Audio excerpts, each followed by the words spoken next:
नमस्कार साथियों। आज लेते हैं ध्वनि संप्रदाय। ध्वनि संप्रदाय में देखो ध्वनि का अर्थ क्या होता है, काव्य में ध्वनि संप्रदाय क्या है और उसका अर्थ क्या होता है।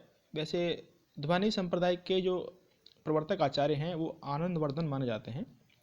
तो देखिए ध्वनि का अर्थ क्या होता है। आनंदवर्धन के अनुसार जहाँ अर्थ स्वयं को तथा शब्द अभिधेय अर्थ को गौण करके प्रतीयमान को प्रकाशित करता है। प्रतीयमान मतलब कोई दूसरा अर्थ, उस काव्य विशेष को विद्वानों ने ध्वनि काव्य कहा है। इसका अभिप्राय यह है कि ध्वनि में व्यंग्यार्थ का होना ही पर्याप्त नहीं है, अपितु प्रतीयमान अर्थ का वाच्यार्थ से अधिक महत्वपूर्ण होना भी आवश्यक है। यानी कि किसी वाक्य के दो अर्थ होते हैं, एक तो उसका जो वाच्यार्थ होता है जिसको उसमें जो लिखा है उसके अनुसार, एक उसके द्वारा कोई दूसरा अर्थ निकलता है तो वो होता है व्यंग्यार्थ। तो ध्वनि काव्य में व्यंग्यार्थ होना ही आवश्यक नहीं है, उससे होने के साथ साथ उसमें वाच्यार्थ भी हो और व्यंग्यार्थ जो है वो वाच्यार्थ से अधिक महत्वपूर्ण भी हो। सरल शब्दों में यह कहा जा सकता है कि जहाँ व्यंग्यार्थ प्रमुख हो और वाच्यार्थ गौण हो वहीं ध्वनि मानी जाती है।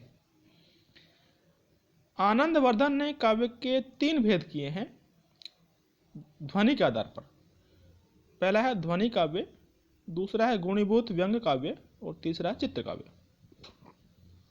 तो आइए देखते हैं, इनका विस्तार से अध्ययन देखते हैं अपन। ध्वनि काव्य, जहाँ वाच्यार्थ की तुलना में व्यंग्यार्थ प्रमुख हो वहाँ ध्वनि काव्य होता है।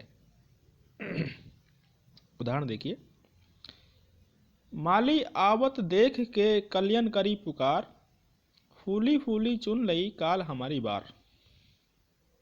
यहाँ माली और कली वाला जो अर्थ है वो वाच्यार्थ है जो कि गौण है यानी उपेक्षित है, जबकि जीवन की क्षण भंगुरता को व्यंजित करने वाला अर्थ व्यंग्यार्थ है और वही प्रमुख भी है। व्यंग्यार्थ की प्रमुखता के कारण यह ध्वनि काव्य का उदाहरण है। दूसरा है गुणीभूत व्यंग्य काव्य, जहाँ वाच्यार्थ की तुलना में व्यंग्यार्थ कम सुंदर हो। जहाँ वाच्यार्थ की तुलना में व्यंग्यार्थ कम सुंदर हो वहां पे गुणीभूत व्यंग्य काव्य होता है। उदाहरण देखिए। अन देखें देखन चहें, देखे विचरण भीत, देखें बिन देख्यों पे तुम सो सुख नहीं मीत। इसमें देखिए कि कोई नव युवती अपने प्रिय से कहती है कि आपके दिखाई न देने पर दर्शन की उत्कंठा बनी रहती है। यानी कि कोई नव युवती अपने प्रिय से कहती है कि आपके दर्शन न होने पर दर्शन की उत्कंठा बनी रहती है और दर्शन होने पर वियोग का भय व्याप्त हो जाता है। अतः मुझे तो दोनों ही स्थितियां कष्टकारक लगती है। व्यंग्यार्थ यह है कि आप अन्यत्र गमन त्याग कर सदैव मेरे पास रहें, जिससे दर्शन लाभ मिलता रहे और वियोग का भय पीड़ित न करे, जो कि कम सुंदर अर्थ है। इसलिए यहाँ पे गुणीभूत व्यंग्य काव्य है। तीसरा है चित्र काव्य, जहाँ केवल वाच्यार्थ होता है वहाँ चित्र काव्य होता है। यानी कि जिस छंद में केवल वाच्यार्थ ही होता है उसमें व्यंग्यार्थ नहीं होता है तो वहाँ केवल चित्र काव्य कहते, उसको केवल चित्र काव्य कहते हैं। देखो उदाहरण देखो। तो पर वारो उर्वशी सुन राधि के सुजान, तू मोहन के उर्वशी वह उर्वशी समान। इसका वाच्यार्थ देखिए।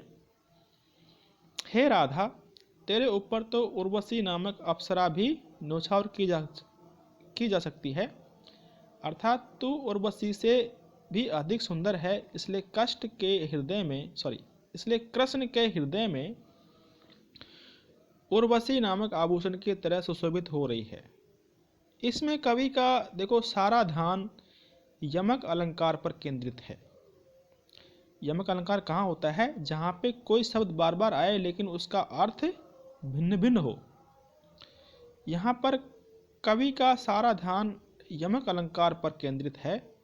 उर्वशी का 3 अलग अलग अर्थों में प्रयोग होने से यमक अलंकार तो है पर व्यंग्यार्थ नहीं है, अतः यह चित्रकाव्य का उदाहरण है।